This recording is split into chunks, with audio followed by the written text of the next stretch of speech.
पौने 8 बज रहे हैं। बोरखेड़ी छोड़कर निकल रहा हूँ। आज मेरा 14वां दिन है। हीरा भाई ने आज सुबह सुबह चाय का निमंत्रण दिया है, तभी चलूँगा हीरा भाई के यहाँ चाय पीकर तब निकलता हूँ। हीरा मामा का सेवा क्षेत्र है, कंपैरेटिवली छोटा है, पास में नल है और रहने का जगह भी उससे छौरी के ससुराल में आज थे रात को। अभी वापस जा रहे हैं होती। अच्छा, खत्म होते ही मेटल रोड खत्म होता है और ये कच्चा रास्ता शुरू हो जाता है। ये चढ़ाई हिमालय की चढ़ाइयों से कुछ कम नहीं है। ऐसे रास्ते पर भी 1 किलोमीटर पोस्ट लगा हुआ है, कुली 5.2 किलोमीटर्स। वैसे ही नहीं, लोग कहते थे कि ये पार्ट जो है नर्मदा परिक्रमा का टफेस्ट पार्ट है। बोलिए कैसा लग रहा है ये दृश्य? कोशिश करेंगे ना आने का एक बार नर्मदा परिक्रमा में। पुण्य का पुण्य, आनंद अंधाधुन। सच्चे अर्थ में सूलपानी में यात्रा का शायद आज पहला दिन है। आनंद आ रहा है। यहाँ से ये नर्मदा का मेन स्ट्रीम दिखता है और नीचे से दिखने वाली ये टावर और ये हमारा रास्ता। ऊंचाई चढ़ते हुए लोग। तुम क्या गाड़ी का इंतजार कर रहे हो बेटा? बस से आती? बस आती है? वो कहाँ तक जाती है बस? कुली तक? ओ, बस आ रही है। कुली बड़वानी। बाबा आज कहाँ तक चलेंगे? अब देखो 8 किलोमीटर 10 किलोमीटर अमरूद बिक रहा है। पहाड़ की इस ऊंचाई पर खेती। किलोमीटर आने के बाद मेरे पीछे ये गांव बोरखेड़ी में ही होता है, लेकिन वहाँ से थोड़ा दूर है। यहाँ भी पहाड़ों के बीच में 2 झोपड़ियाँ, शायद इनकी खेती होगी। यहाँ से ये रास्ता 2 हिस्से में बंटता है। ये ऊपर वाली 52 गाजा वाले रास्ते में जाकर मिलती है 2-4 गाँव के बाद, और ये सीधा हमारा रास्ता होगा कुली होकर। डैम बनने के बाद से डेवलपमेंट के बहुत सारे काम यहाँ हुए। सड़कें बनी हैं, बिजली आई है, मोबाइल टावर्स लगे हैं, तो ऑटोमेटिक खुशहाली तो आनी है। तुम्हें स्कूल जाना है? हाँ, पापा को घर में बोलोगे स्कूल भर्ती करने के लिए। पहाड़ियों के बीच में एक वैली है, शायद नीचे कुली गांव। ऐसा लगता है शिवालिक हिमालय से कुछ कम है क्या? ये दृश्य बोल रहे हैं हम वाटर लेवल पे फिर से आ गए हैं। क्या सुंदर जगह। ये ब्रिज के पास से बाएं तरफ का रास्ता एक आश्रम की ओर जाता है। जो हिमालय की वादियों में ट्रेक करते हैं, मैं उनसे एक रिक्वेस्ट करूंगा, पूरा परिक्रमा तो नहीं, पर ये पैच जो सूलपानी का जंगल है, इसे एक बार ट्राई करके देखें। एक अलग सा अनुभूति, अलग सा आनंद आएगा। हिमालय में भी मैंने ट्रेक किया है, वो अलग चीज़ है, ये भी अलग चीज़ है। एक बार कोशिश तो ज़रूर करें। ये गांव कुली है। यहाँ पे वो एक सेवा क्षेत्र है। यहाँ भी लोग रुकते हैं, पर रात को, दिन का कोई वैसा सेवा कार्य नहीं होता है। और आगे सीधा हमारा रास्ता कुली ग्राम का अंतिम पॉइंट है, जहाँ परिक्रमाकारी रुकते हैं और इसके बाद रास्ता खत्म, फिर पैदल का मार्ग। हमारा रास्ता ये उल्टे तरफ से ये गांव कुली, और वो जो रास्ते हम पीछे छोड़ आए। कहाँ रहती है माई? कहाँ रहती है? पटेल घर। वकील घर? हाँ, पटेल है। अच्छा, हाँ, बड़ा पटेल। बेटा बेटी घर में है? हाँ हाँ, तो देखता नहीं है हाँ। माई? कौन? आपको बेटा बेटी? देखा थे। भाई इस रास्ते में मोटरसाइकिल चलते देख रहा हूँ। हो अकेली? मतलब परिवार के साथ? बस, और तो घर नहीं है? और तो घर नहीं है?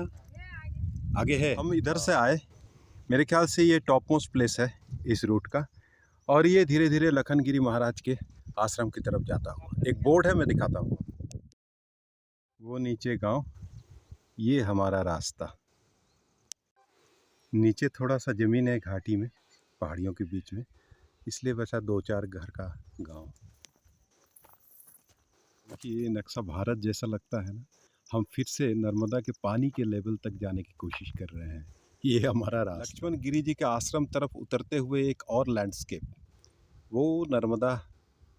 इस एरिया में काफ़ी मक्खियाँ हैं जो आपको रास्ते में तंग कर डालेंगी। एक घर, वहाँ एक मोटरसाइकिल लगी हुई है। जिस रास्ते मुझे पैदल चलने में इतनी परेशानी हो रही है, मोटरसाइकिल कैसे आ सकता है? मेरे समझ की बाहर की। भाई क्या दृश्य है, आपको दिखाता चलूँ। सीधा पानी की तरफ जा रहा हूँ। मेरे ख्याल से रास्ता ठीक ही है, मैं भटका नहीं हूँ। घाट तक पहुँच चुके हैं हम।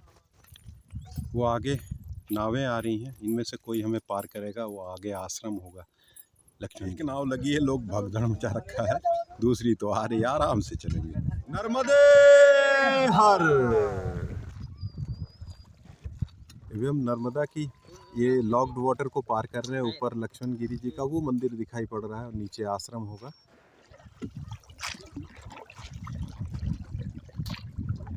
हम तो नाव से जा रहे हैं क्योंकि घाट पर आ चुके थे, पर एक रास्ता है ऊपर से जो सीधा सीधा बगैर नाव हम लक्ष्मण गिरी जी के आश्रम तक पहुंच सकते हैं। पता है, मैं नौका विहार का भी कोटा कंप्लीट हो गया। बकरियां ऊपर से दौड़ी आ रही हैं सिर्फ पानी पीने के लिए। हम पार लगने ही वाले हैं और ये है लखन गिरी जी का आश्रम। आराम से नर्मदे हर।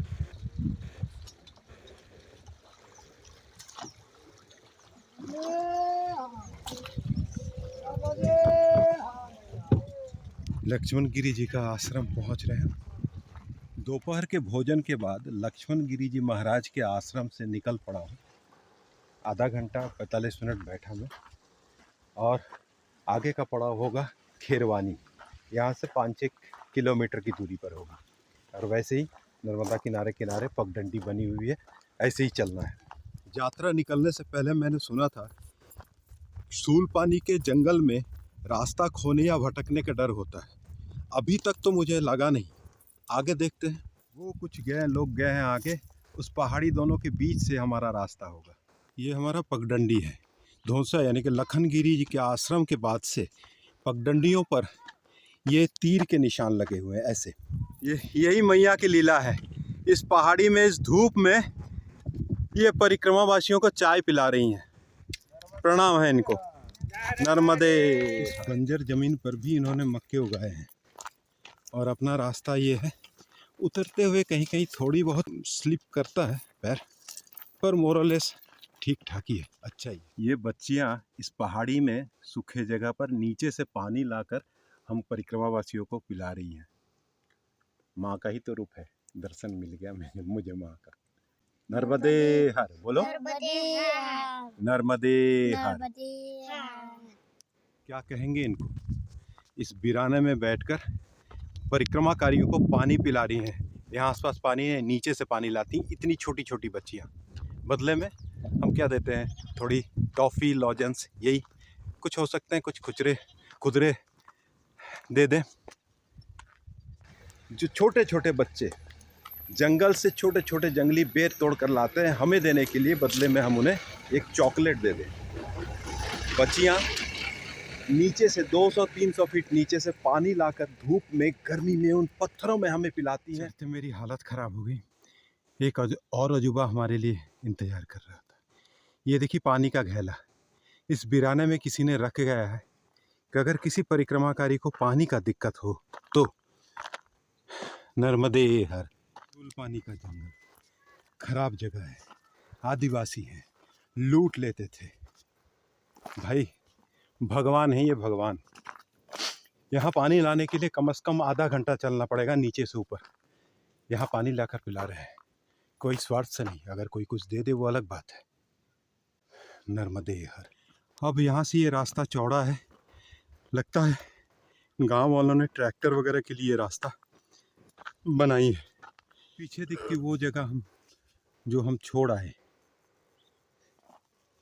हर माई पानी पिला रही है यहाँ बैठ के। नहीं बैठेंगे नहीं माता जी, बैठ जाएंगे तो। थोड़ी बहुत जो खेतीबाड़ी होती है मुश्किल से पहाड़ों पर, इसके अलावा इनका एक और पेशा भी है,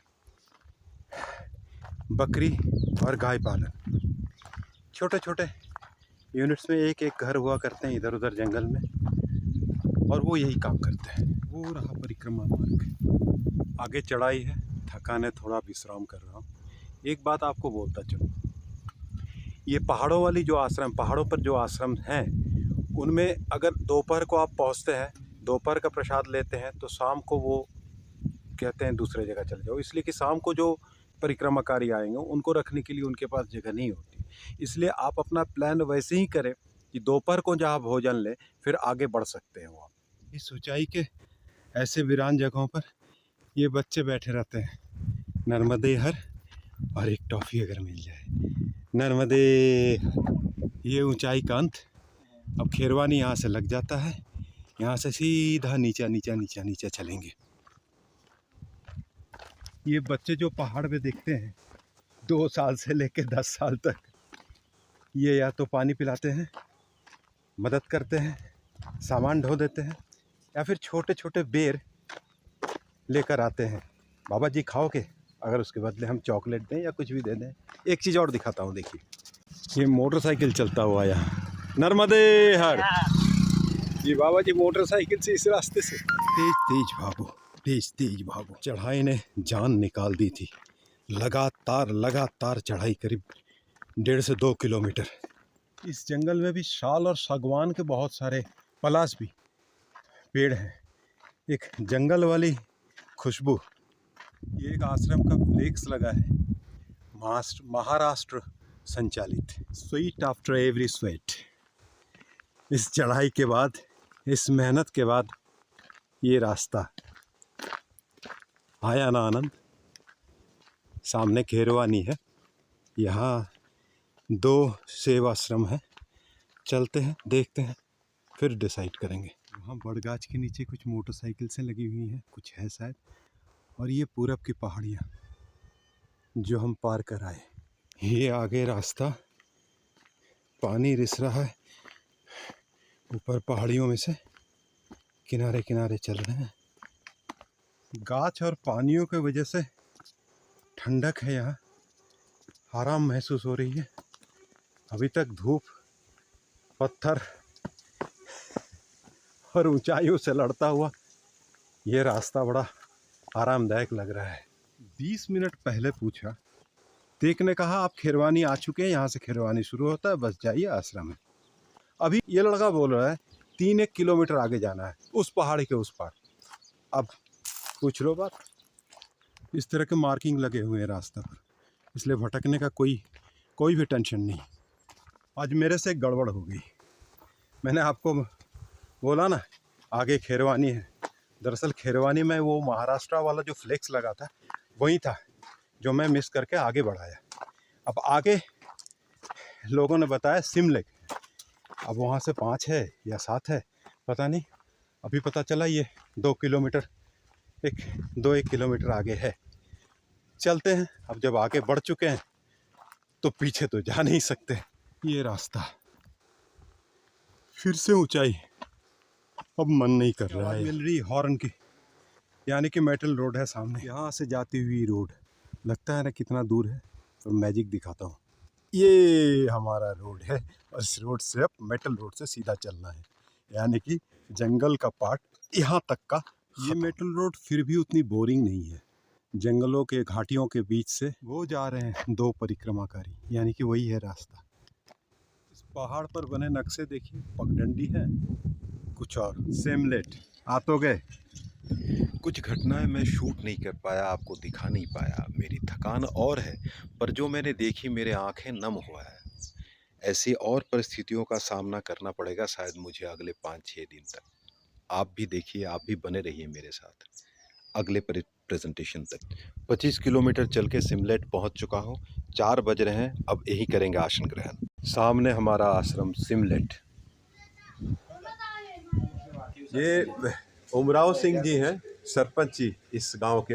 ये सारा सेवा का दारोमदार इन्हीं पर है और ये कंटिन्यूअस 6 से 8 महीने का सेवा। कल 80 लोग से ज़्यादा यहाँ रुके थे, 200-250 भी रुकते हैं और ये करते हैं सेवा।